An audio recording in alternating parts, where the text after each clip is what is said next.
You know, let me say something at the outset. The questions that have been asked so far in this debate illustrate why the American people don't trust the media. This is not a cage match. And you look at the questions. Donald Trump, are you a comic book villain? Ben Carson, can you do math? John Kasich, will you insult two people over here? Marco Rubio, why don't you resign? Jeb Bush, why have your numbers fallen? How about talking about the substantive issues people care about? Does this count? Do we get credit for this one? And Carl, I'm not finished yet. The contrast with the Democratic debate, where every fawning question from the media was, which of you is more handsome and wise? So this is a question about the debt limit, which you have 30 seconds left to answer, should you choose to do so. Let me be clear. The men and women on this stage have more ideas, more experience, more common sense than every participant in the Democratic debate. That debate reflected a debate between the Bolsheviks and the Mensheviks. And nobody watching at home believes that any of the moderators has any intention of voting in a Republican primary. The questions that are being asked shouldn't be trying to get people to tear into each other. It should be, what are your substantive solutions to people? I know the Democrats have the ultimate super PAC. It's called the mainstream media. Who every single day, and I'll tell you why. Last week, Hillary Clinton went before a committee.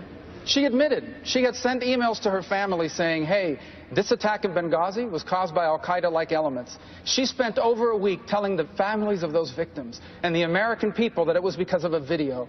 And yet the mainstream media is going around saying it was the greatest week in Hillary Clinton's campaign. It was the week she got exposed as a liar. It was the week that she got exposed as a liar in Benghazi. But she has her super PAC helping her out, the American mainstream media.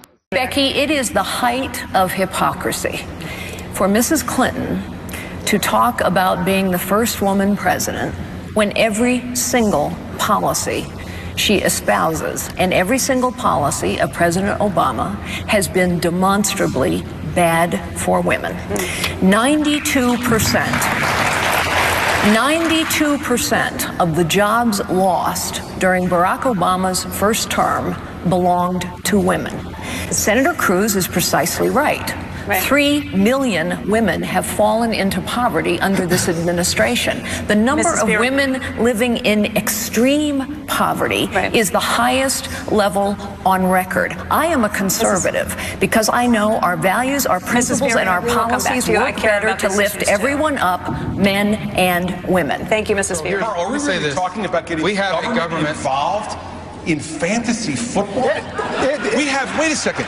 We have $19 trillion in debt. We have people out of work. We have ISIS and Al-Qaeda attacking us. And we're talking about fantasy football? Can we stop? Seriously. How about this? How about we get the government to do what they're supposed to be doing? Secure our borders, protect our people, and support American values and American families. Enough on fantasy football. Let people play. Who cares?